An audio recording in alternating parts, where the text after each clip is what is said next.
Manan, hey, Manan, after your graduation uh, from US, now you are back into the family business. Okay. So, what do you think? Why do you think this is the business of future? Uh, yes, I think definitely this is the business of the future. If you check the catalog for today, in that you check the information given for this session, you can see that Indian retail is about 500 billion USDs, and I guess everyone wants to be a part of it. That's why we are here. So yes, that is the future is really bright. Great.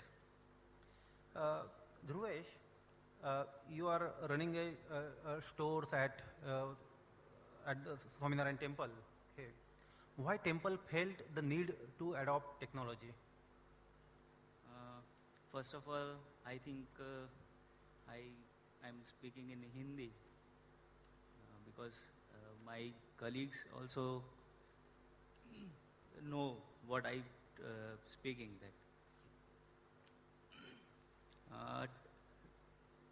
Temple is the separate thing.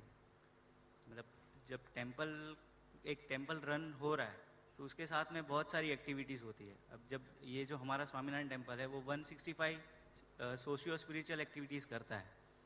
तो जब कोई भी आदमी मंदिर में आता है तो उसको पूजा सामग्री से लेके बेसिक, तो जब मैं टेम्पल में कोई आदमी एंटर करता है तो उसको क्या चाहिए कि ये जो धर्म चल रहा है उसका कुछ उसको पता चलेगी ये क्यों चल रहा है. तो वो वहाँ से बुक्स वगैरह सब खरीदता है या कुछ उसके लिए नॉलेज के लिए अपने लिए कुछ लेता है वहाँ से. तो उसके लिए वहाँ पे एक स्टॉल है.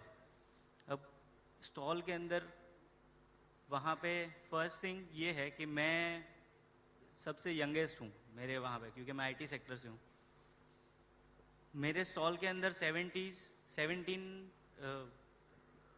वो है क्या कहते हैं उनको, काउंटर्स पे जो सेल्स के लिए पर्सन्स हैं उनकी एज ऑलमोस्ट मेरी एज से डबल है. मतलब 70 इयर्स 60 इयर्स के सब सेल्समैन्स हैं मेरे पास. तो बेसिकली उनको पहले तो टेक्नोलॉजी एडॉप्ट कराना ही वो बहुत बड़ी बात है कि उन्होंने ये एज पे भी टेक्नोलॉजी को एडॉप्ट किया है. अब जब भी कोई चीज़ का हम लोग रिटेल के बारे में जानते हैं कि जब सेल्स होता है तो स्टॉक में भी बहुत सब चीज़ें आगे पीछे हो जाती है, और जब ये एज फैक्टर काम करता है तो और भी बहुत सारे प्रॉब्लम्स आते हैं. तो मंदिर को ये चीज़ इसलिए एडॉप्ट करनी पड़ी है कि टेक्नोलॉजी से जो भी रिक्वायरमेंट्स है, मतलब जैसे स्टॉक टेकिंग की है या परचेस है, सेल्स है, वो मैन्युअली लास्ट 4 ईयर से हम लोग 4 ईयर से टेक्नोलॉजी एडॉप्ट हुई है. उसके पहले तक एक अंकल है, उनकी एज राइट नाउ 75 ईयर्स है. मतलब उस वक्त वो 71 ईयर्स के थे. मेरे सामने वो regularly daily K 50 to 60 bills वो मैन्युअली बनाते थे. वो भी नीचे बुक्स में लिखा हुआ रहता था. जो काउंटर्स पे सेल होता है वो नीचे काउंटर वाले लिख के रखते हैं. उसके बाद वो बुक ऊपर आती है और वो बुक्स में से वो बिल्स बनाते हैं.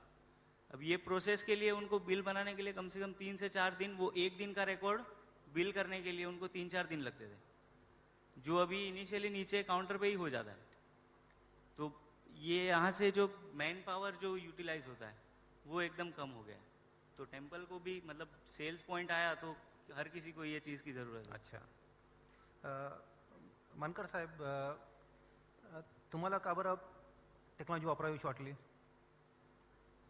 हां, हे आय टी कॉम्प्युटर्स वगैरे का वापरावं असं वाटलं? नमस्कार मित्रांनो.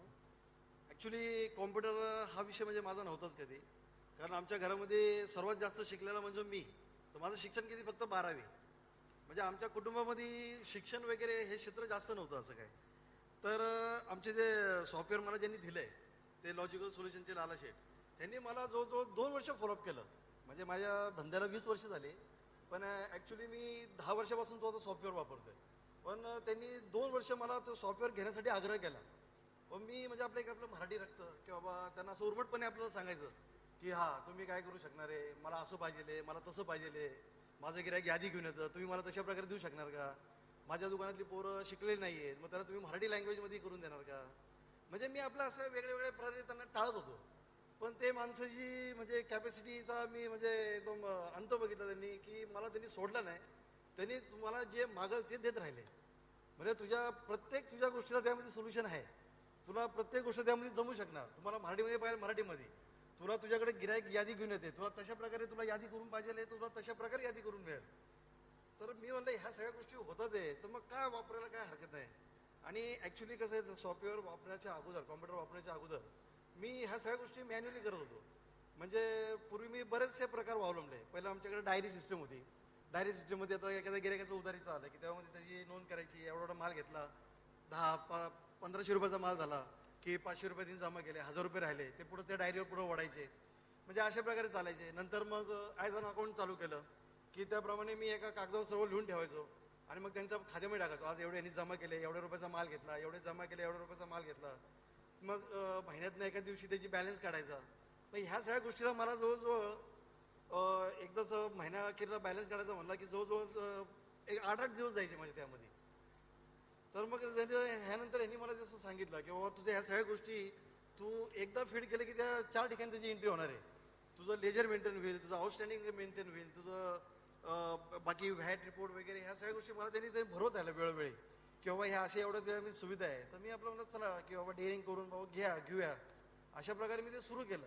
एकदा सॉफ्टवेअर आमच्या दुकानामध्ये बसून घेतलं आणि त्यानंतर त्यांनी ज्या दिवशी पहिल्या दिवशी त्यांनी मला कॉम्प्युटर दुकानामध्ये लावला तर त्यांना भरपूर त्रास दिला मी की बाबा ह्या असं तसं तसं. त्यांना बरेच प्रश्न विचारले आणि नंतर 5-6 वाजता ते निघून गेले. आणि संध्याकाळी जेव्हा आता दुकान बंद करायचं, आता निघायचे, सॉफ्टवेअर ते कॉम्प्युटरचं चालू होता, मी रात्री त्यांना 12 वाजता फोन करून विचारलं, अरे बाबा हे तर तुम्ही मला शिकवलंय, आता हे बंद कसं करायचं.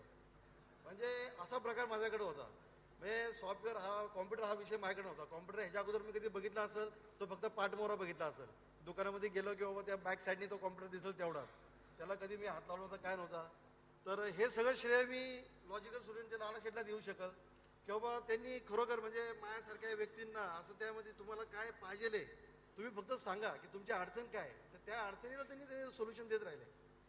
की मी त्यांना सांगितलं, नंतर मी त्यांना तर असं म्हटलं की बाबा मला ॲज अन अकाउंट पाहिजे की बाबा मला जमा एक साईडला पाहिजे, नावे एक साईडला पाहिजे. बरं ठीक आहे तसं दे. मी त्यांना म्हटलं मला मराठीमध्ये माझे कामगार आहेत ते सगळे त्यांना मराठीमध्ये त्यांना सगळं पाहिजे की ते त्यांनी मराठीमध्ये करून दिलं. म्हणजे स्क्रीनवर इंग्लिशमध्ये दिसणार, प्रिंटिंग मराठीमध्ये येणार. म्हणजे मी असं वेगळे त्यांना मी सांगत राहिलो. आता मी आज लेजर वापरतोय, आउटस्टँडिंग रिपोर्ट वापरतोय, व्हॅट रिपोर्ट वापरतोय, टॅली ट्रान्सफर वापरतोय, चेक प्रिंटिंग वापरतोय. म्हणजे ह्या सगळ्या गोष्टी म्हणजे मला ह्यातलं काही ज्ञान नव्हतं. हे सगळ्या ह्या गोष्टी या लोकांनी शिकवल्या आणि आमचा धंदा एकदम म्हणजे सुटेबल केला. आज मला आहे ना एक 50 गिरायक वाढली तरी महिन्याला टेन्शन यायचं की बाबा हे नको बाबा गिरायक एवढं कोण मेंटेन करणार. पण आज माझ्याकडं 600 कस्टमर्स आहे की त्यांचं मी ॲज अन अकाउंट मेंटेन करतो आणि त्यांचं सगळं पद्धतशीर. म्हणजे आज मी एकदा आउटस्टँडिंग रिपोर्टाचा एक क्लिक केला की मला आज माझ्या मित्राला त्यांच्याकडे किती बॅलन्स आहे हे मला एका 5 मिनिटामध्ये कळू शकतं. म्हणजे ह्या वापरण्यामुळं माझ्याकडे कॉम्प्युटर बसवल्यामुळं मला असं वाटतं की फारच झालं.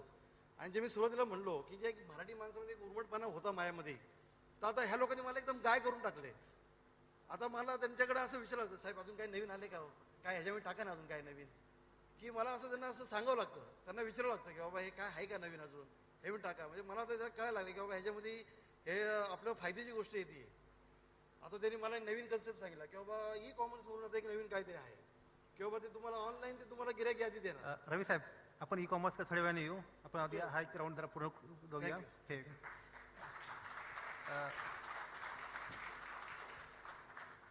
संजय भाई, आपका दुकान 50 साल पुराना है और दुकान भी काफ़ी छोटा है. अभी हमने वीडियो में दिखा वो रहे अभी दिख रहा है, वो मेरा ही दुकान है और मैं खुद ही काम कर रहा हूँ. हाँ, आप ही वीडियो में दिख रहे हैं. तो ये छोटे दुकान में आपको कंप्यूटर लगाने को क्यों लगा कंप्यूटर लगाना चाहिए, बिलिंग करना चाहिए कंप्यूटर पे? सबसे पहली बात तो ये कि कम जगह और ज़्यादा आइटम. माइक पर गया. हेलो, सबसे बड़ी बात तो ये थी कि जगह कम थी मेरे पास और आइटम इतनी सारी थी, रेंज इतनी सारी थी, सबको मैनेज करना, सबका बिल बनाना बहुत क्रिटिकल होता था. तब जाके किसी के दुकान में या किसी बाहर देखता था कंप्यूटर तो बहुत ऐसा फील होता था कि यार अपन भी कुछ ऐसा करें कि जिस वजह से मैं भी इन सबको हैंडल कर सकूं. तब वही लाला सर से बात हुआ मेरा, उनका काम मैंने देखा, उन्होंने जहाँ जहाँ पे भी कंप्यूटर लगाए थे वहाँ पे जाके मैंने काम देखा उसके बाद मैंने उनको पूछा कि मेरे दुकान में भी लगाना है, मैं क्या कर सकता हूँ। तो उन्होंने उस हिसाब से पहले मेरा काम देखा और मेरे को मेरे हिसाब से उन्होंने सॉफ्टवेयर बना के दिया और मैंने बिठाया। जब तक कंप्यूटर नहीं बिठाया था तब तक मेरे को इतना अड़चन आता था कि कस्टमर के बिल बनाने के लिए मुझे 3-3 महीने लगते थे। जो एक एक महीने का सामान लेते थे कस्टमर, उनका नेक्स्ट महीना लास्ट महीने का बिल देने के लिए मुझे आगे 2 महीना 3 महीना कस्टमर को वेट करना पड़ता था। यानी वो कस्टमर को 2-2 3-3 महीने का बिल साथ में देना पड़ता था। इतना मैं लेट हो जाता था बिल देने के लिए कस्टमर को, उनका आउटस्टैंडिंग देने के लिए इतना लेट होता था। लेकिन यही बात जब मैंने उनको बताई और उनको बोला कि ये ऐसा ऐसा प्रॉब्लम है और मुझे ये चाहिए कि मैं हर महीने की 31 तारीख को कस्टमर के हाथ में उनका आउटस्टैंडिंग दे सकूं, ये बात उन्होंने देखा, उस हिसाब से उन्होंने मुझे ट्रेन